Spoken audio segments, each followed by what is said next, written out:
Assalamu alaikum students. Hopefully all of you will be fine and safe. Class, in this lecture we are going to discuss about antilog.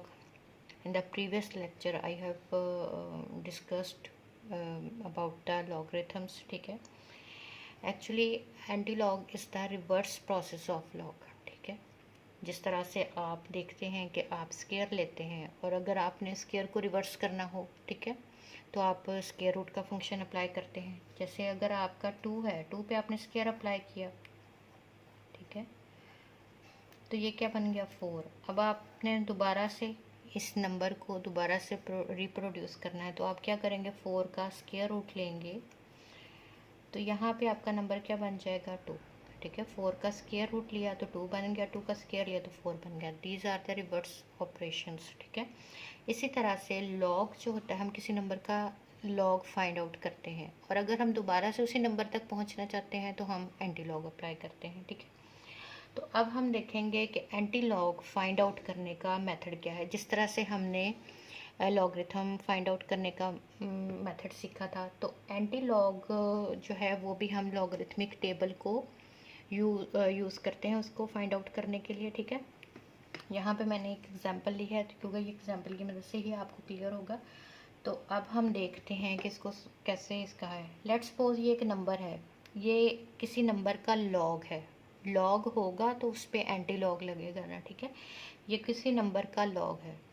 Let's suppose कर लेते हैं कि वो number जो है वो कोई एक्स नंबर है। ठीक है, जहाँ तक मुझे पहुँचना है। ठीक है, तो यहाँ पे मैं लिख लेती हूँ कि ये, अगर ये मेरा क्वेश्चन है, यहाँ पे मैं लिख लेती हूँ कि लॉग ऑफ एक्स, वो एक्स कोई नंबर था और उसका लॉग जो है मेरे पास ये है। ठीक है, अब मैंने क्या करना है कि अब मैं इसका एंटी लॉग लूँगी। एंटी लॉग ऑफ एक्स का मैं एंटी लॉग लूँगी, तो यहाँ पे भी मैं एंटी लॉग लूँगी इस नंबर का। ठीक है, इसको यानी कि उस मशीन में डालूँगी जो कि इसको इस पर से लॉग जो है वो हटा देगा। जिस तरह ये हमारी स्केयर को हटाने के लिए स्केयर रूट होता है, तो यहाँ पे एंटी लॉग है। ठीक है, तो यहाँ पे अब हम इसका प्रोसीजर देखते हैं।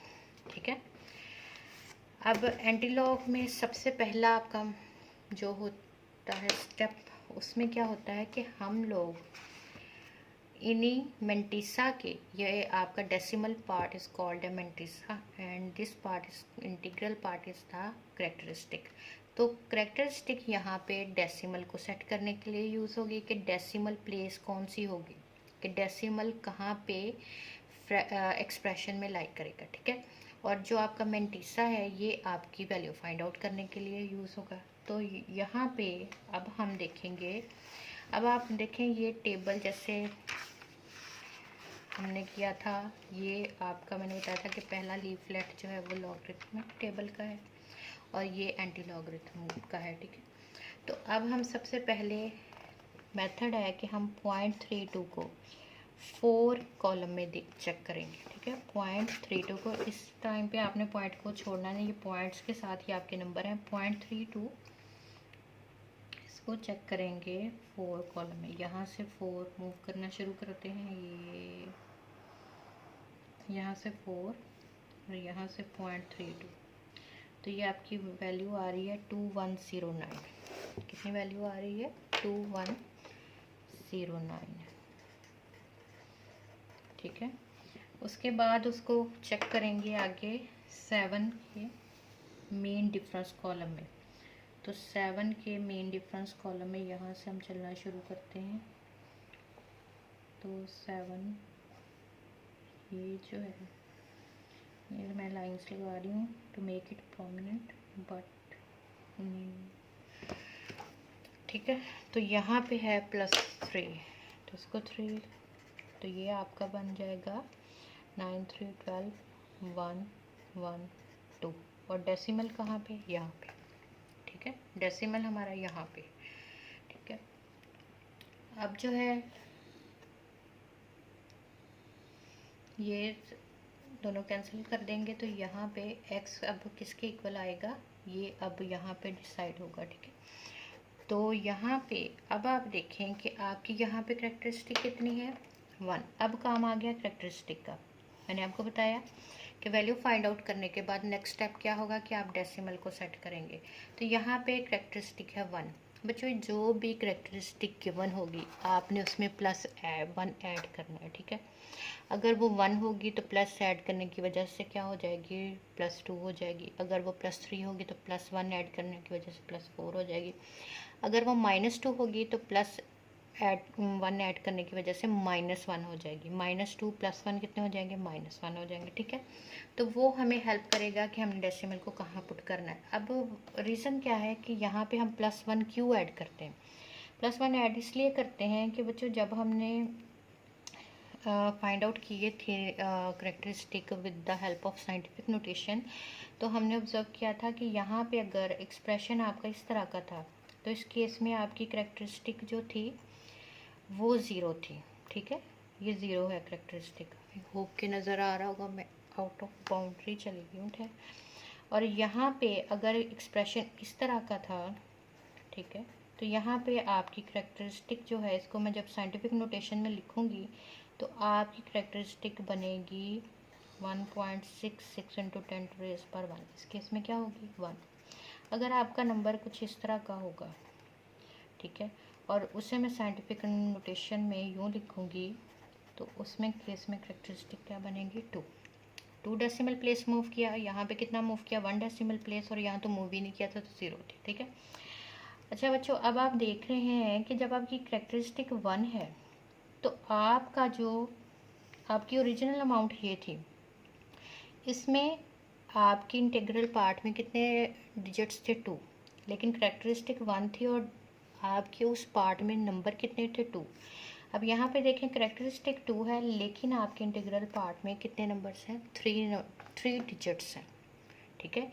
इसलिए हम इसमें +1 जो है वो ऐड करते हैं, ठीक है। और माइनस के केस में भी हम उसको प्लस के केस में हम वैल्यू को इंक्रीज़ करते हैं और माइनस के केस में हम वैल्यू को डिक्रीज़ करते हैं, ठीक है। लेकिन अगर आपको ज़्यादा भी सोचने की ज़रूरत नहीं है, आप ये भी याद रख सकते हैं कि जो भी करेक्टरिस्टिक होगी हम उसमें +1 करेंगे। ये होता क्यों, मैंने आपको ये बताया, ठीक है, क्योंकि हमारी करेक्टरिस्टिक हमारे जो उस नंबर आपके एक्सप्रेशन में जो डिजिट्स थे उनसे हमें एक कम बता रही होती, तो इसलिए हम +1 ऐड करते हैं, ठीक है। तो अब यहाँ पे करेक्टरिस्टिक 1 है तो 1 में +1 ऐड करूँगी तो क्या हो जाएगा 2। इसका मतलब है कि क्योंकि +2 है तो +2 के केस में आपका जो डेसिमल है वो आपके राइट साइड पे जाएगा, ठीक है, राइट साइड पे जाएगा क्योंकि वो नंबर को इंक्रीज़ करेगा, ठीक है। तो यहाँ इस केस में ये बताएगा कि डेसिमल के राइट साइड पे कितने डिजिट्स ऐड होंगे, ठीक है। यहाँ पे अगर डेसिमल ये डेसिमल है तो ये यहाँ पे 1 और 2 यहाँ पे मूव करेगा तो ये आपका नंबर वो बन जाएगा जिसका कि लॉगरिथम जो था वो हमें पता था, ठीक है। और उससे हमने क्या फाइंड आउट किया, उसका एंटी लॉग फाइंड आउट किया, ठीक हो गया 21.12। तो ये जो है हमारा एंटी लॉग है लॉग ऑफ एक्स का, ठीक है। एंटी लॉग है किसका 1.3247 का, ठीक हो गया। तो ये आपका इक्वेशन डन है, ठीक है। अब हम एक और करते हैं, ठीक है। +2 है तो डेसिमल को उस साइड पे मूव किया है। जो प्लस का नंबर होता है वो हमें बताता है कि आपके लेफ़्ट ऑफ द डेसिमल कितने डिजिट्स ऐड होंगे। लेफ़्ट ऑफ द डेसिमल यहाँ पे हमारा डेसिमल है, ठीक है। तो यहाँ पे अब ये डेसिमल है तो इसकी लेफ़्ट साइड पे कितने डिजिट्स ऐड हुए हैं, ये देखिए ये बता रहा है, ये डेसिमल है, ये बता रहा है कि इस साइड पे कितने डिजिट्स ऐड हुए हैं, तो 2 डिजिट्स ऐड हुए हैं जो कि हमें पता चला है करेक्टरिस्टिक की मदद से, ठीक है। अब हम एक क्वेश्चन करते हैं जो है कि दूसरा कर लेते हैं हम माइनस के केस में। माइनस के केस में हम एक करते हैं 1 -7427। लेट्स सपोज ये भी कोई नंबर x है और इसका लॉग मेरे पास है, इसको आप y भी बोल सकते हैं, ठीक है। लॉग कोई नंबर है y, उसका मेरे पास लॉग अवेलेबल है जो कि मुझे गिवन है कि ये लॉग है। अब मैं क्या करूँगी कि मैं इसका एंटी लॉग फाइंड आउट करूँगी। ठीक है। एंटी लॉग जब फाइंड आउट करूँगी तो मेथड मैंने आपको बता दिया कि यहाँ पे दोनों साइड्स पे मैं एंटी लॉग अप्लाई करूँगी। Anti log of log of Y, तो ये लॉग को कैंसिल, यहाँ पे भी एंटी लॉग। इट मीन्स कि मैंने अब इसको उस प्रोसीजर में या उस ऑपरेशन के अंडर गोइंग कर दिया। ठीक है, तो 0.74 को हम देखेंगे 2 के 0.74 को हम देखेंगे,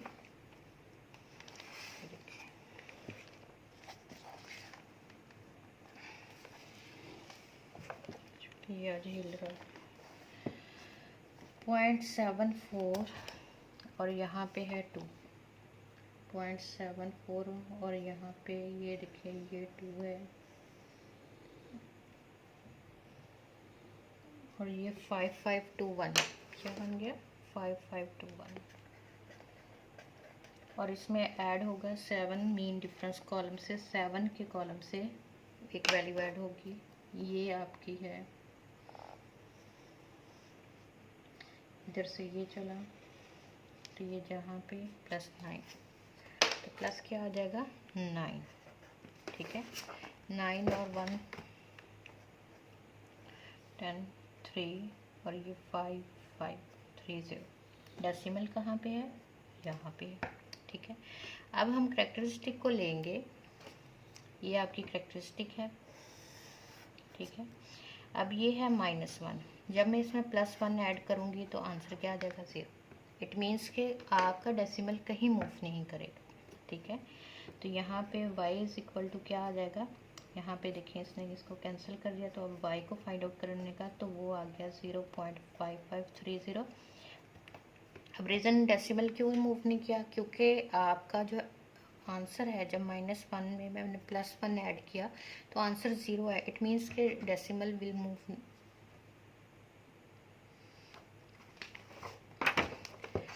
अब इसका मीनिंग है कि decimal will not move in right direction और इन द लेफ्ट डायरेक्शन। ठीक है, अगर तो यहाँ पे ये हो जाता कि मैं -1 के साथ मुझे -2 होता। ठीक है, और उसके साथ में जब +1 ऐड करती तो ये -1 होता। तो इस केस में होता है कि आपका डेसिमल जो है वो आपको ये बताएगा कि अब आपके डेसिमल की ये राइट साइड है, राइट साइड पे कितने डिजिट्स ऐड होंगे। ठीक है, अगर ये -1 होता, लेट्स सपोज बच्चों मैं थोड़ा सा एग्जांपल से यहाँ पे अगर -1 होता तो डेसिमल जो था आपका लेफ़्ट की साइड पे मूव करता। प्लस के केस में इसने राइट की साइड पे मूव किया था और यहाँ पे ये लेफ़्ट की साइड पे मूव करता और ये होता है 0.05530। ये मैंने एग्जाम्पल के तौर पे आपको बताया। ठीक है, ये आपका करेक्ट आंसर ये वाला है। ठीक है, आई होप कि आपको एंटी लॉग प्रोसीजर की समझ आ गई होगी। ठीक है, मुझे आज फील हो रहा है कि मैं तेज़ बता रही हूँ, लेकिन अगर ना भी समझ आई हो तो आप मुझसे दोबारा पूछ सकते हैं। ठीक है, क्योंकि सैली का टाइम होने वाला है। ओके, स्टे ब्लेस्ड, अल्लाह हाफिज़।